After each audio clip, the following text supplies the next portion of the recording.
Hello, my beautiful book besties. Welcome back to the channel. Today is April 7th, and April 7th is my daughter's birthday. My baby girl is now 9 years old. I am halfway to having a grown-ass adult child. Stress. But other than that, this weekend was a good fucking weekend. This weekend was a great fucking weekend because it's officially April. We're in April, and that means we have started Athletic April. I have talked about this already on my April hopefuls, that this week, oh my God, English is not my first language. It is. That this month's theme is athletic sport romances, okay? I was so excited. I was so fucking excited because book club's first book choice was The Deal by Elle Kennedy. And my fucking goodness. Okay, let me backstep just a little bit. The Deal by Elle Kennedy. I swear to God, let's look at how many reviews there are on Goodreads, because when I say I have seen this book recommended on Book Talk, on Bookstagram, on BookTube, so many fucking times. Like, I made a video yesterday that I think that when I started realizing the girlies are reading books, two things were shoved down my throat, and it was Colleen Hoover and The Deal by Elle Kennedy. So I don't know why it took me this long to finally read it, but it did. It did take me a hot minute. What are we? 2.5 years into reading, that I finally decided to read the Off-Campus series. And one of the main reasons I wanted to do Athletic April was because I really wanted to read that series and the Windy City series by Liz Tomford. And ironically, book club picked The Deal first because we were doing hockey this week. This book on Goodreads has 68,000 reviews. Thousands of reviews, okay? And they're all good. It's rating at a 4.22. So obviously it is a very loved book in the community. I listened to it as an audiobook. It is a dual narration. So where the guy is reading the entire guy's chapter and the girl is reading all of her chapter. I know that sometimes that's such a turnoff for people. So like, if that's a hard no for you, don't get the audiobook for this one. However, for me, I felt like both narrators did a really great job of doing the different voices. Like, the guy did Hannah's voice like really well. It's not like, oh my God, and it's like, oh God, shut the fuck up. He did it very well. And then Hannah's voice, the audio narrator for Hannah, I feel like she had a deeper voice anyway, but not in a like too deep way, just in a deeper way. So when she did the guys' voices, it wasn't weird either. Like, I don't know, I feel like, hey baby. What the hell was that? I would suck at that shit, okay? So if you're totally turned off, don't do the audiobook, but I feel like it was still a really good audiobook. But there were times that I was immersive reading it. Like, I would do laundry and I would listen to it, and then I would sit down, so I'd pull out the book so I could just be in it. And I noticed that the narrator, and I don't know if this was from the author's perspective or if the narrator just had like hard stops of words that she didn't want to use. So for instance, like, the book would say, and then she would say sex. So like, the girl's sex, he touched my sex. And I'm like, oh God, I'd rather you just say pussy. But apparently she didn't want to. So like, that changed. Then there was other times where like, she would just throw in some random ass shit, and I'm like following along, and I'm like, what the hell? Where did that come from? So I feel like there has to be some like creative liberties that the narrators are able to take, and the author's like, hell yeah, that works for me. So I did notice that. But all around, I fucking loved it. I love the book so fucking much. And here's the thing, like, we just finished Mafia March. So like, going from intense Mafia books into this book, what a fucking palate cleanser. Like, this is all around a fucking sweet book. It is just a fluffy book. There is nothing dark about it. There is nothing overly possessive about it. It is just cute as fuck. Okay, so you have Garrett Graham. He is a hockey player at Briar University. And then you have Hannah. Hannah Wells? They call her Wellesley. I think that's the fucking cutest thing. Like, Garrett calls her Wellesley. That's the nickname. His friends start calling her Wellesley. Everyone calls her Wellesley. And Hannah is a performing arts major. So, like, she's preparing for a winter showcase. She's gonna sing in it. She's teaming up with this fucking doucher named Cass.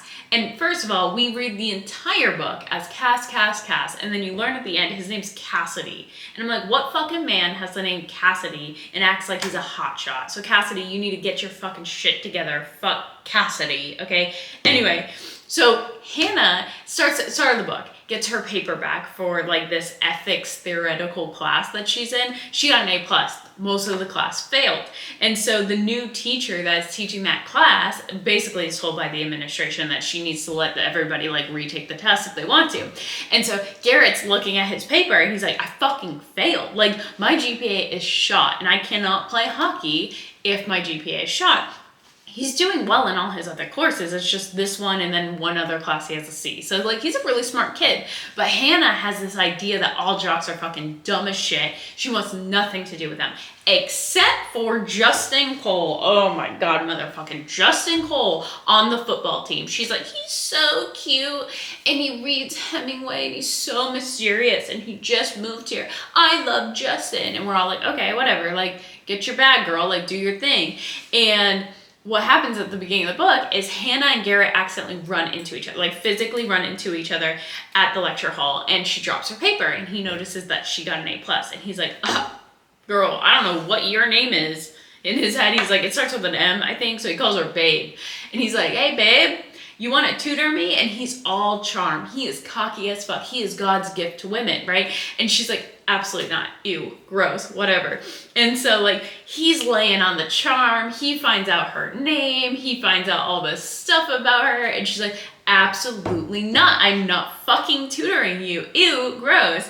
And so he shows up at her work and he eventually wears her down. And he basically says, hey, listen, I'll go out on a date with you. And she's like, disgusting. What makes you think I want to date you? And he's like, social status, baby. And then he realizes she wants Justin Cole. So he kind of uses that against her. He's like, hey, listen, a guy like Justin is only going to want something that's like unavailable and like a little bit more on the social ladder. So Hannah finally gives that in and she's like, fine, I will tutor you and we will make Justin jealous and whatever the case is. And so the two of them start hanging out late nights, like, and they end up becoming like friends, right? And so obviously I don't want to give away the book, but it is so fucking good. Like, Garrett, I've said this once, I'll say it a million times, having a cocky MMC that, in the sense, like, when the book starts, like, they hook up with other women, like, they are just a player on the field, like, on and off the field, like, that to me is a hard person to write about and do it well, because of the fact that, like, I don't want to see you hooking up with other women at the beginning of the book. Like, I want you so obsessed with me, the FMC, never somebody else. But I realized that it can be done well, and I think that I have a different standard for a kid in college versus a grown man. So, like, if you give me a cocky NHL player that's like, oh, whatever, I'm so fucking cool, I'm like, ew, hard ick. Like, you are out of college. Like, grow the fuck up. But if you're still in college, I'm like, oh, you're so cute, you're still learning. So that's how, like, you start with Garrett Graham. But he never loses his, like, banter cockiness. And I actually really, really love that. But, like, him slowly falling for Hannah is actually so precious. And, like, I'm so excited to continue reading the Off-Campus series. I think the next book is The Mistake, which is his friend Logan's book. And Logan actually really likes Hannah. And we know that during the deal, because there's some comments made, and definitely by the end of the book, Hannah's like, I see longing. At the way Logan looks at me with immense longing. He hasn't said anything, which is good, but, like, I talked to Garrett about it, and Garrett's like, he'll get over it, you know, like, what else are we gonna do? And so I started, like, just the preview for The Mistake, and Logan's like, I'm in love with my best friend's girl. Fucking awkward. And I'm like, come on, Logan, like, go find your own girl. That's Garrett's girl. So I'm excited to see that.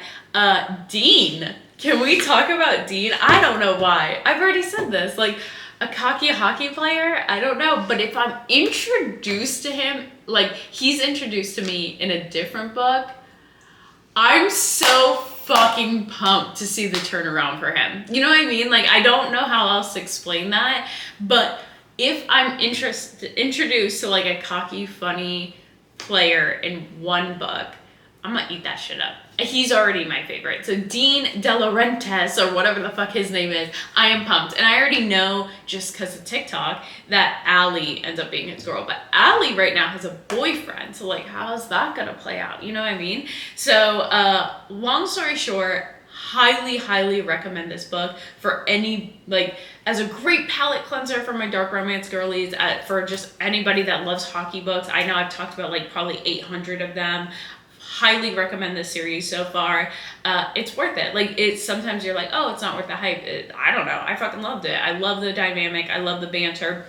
They do touch on like deep topics. Like, there are like darker topics that they talk about, but like definitely not a dark romance. I guess like there could be triggers. I don't know if there's triggers at the beginning of the book, but like if you are triggered by like just words, like them bringing up situations like SA or abuse, this is talked about in these books. So if that is a hard trigger for you, maybe don't read that. But for everyone else, it is, oh my god, it is perfect. And how they each handle like each other's triggers and traumas is really, really good. I love that so much. I was gonna say something. Oh, I had made a freaking video about it, like almost like leading into like me pretending like I wasn't gonna like the book, and so many people were like, "You had me scared in the first half because I thought you were gonna dog on my favorite book." I'm here to say I don't dog on any books. I'm like, I want to be like, who do you think who hurt you? Like, who hurt you? I don't dog on books.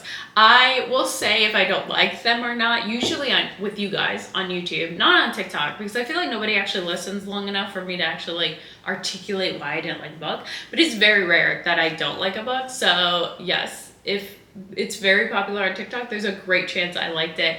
I could think off the top of my head like 3 books that like just I didn't vibe with that I've talked about. And I think it was Consider Me by Becca Mack, which is the hockey player that I like often refer to, that I'm like, he was so cocky and I wasn't a fan, but he was a grown man and I did not like how he handled like the situation in the 3rd act.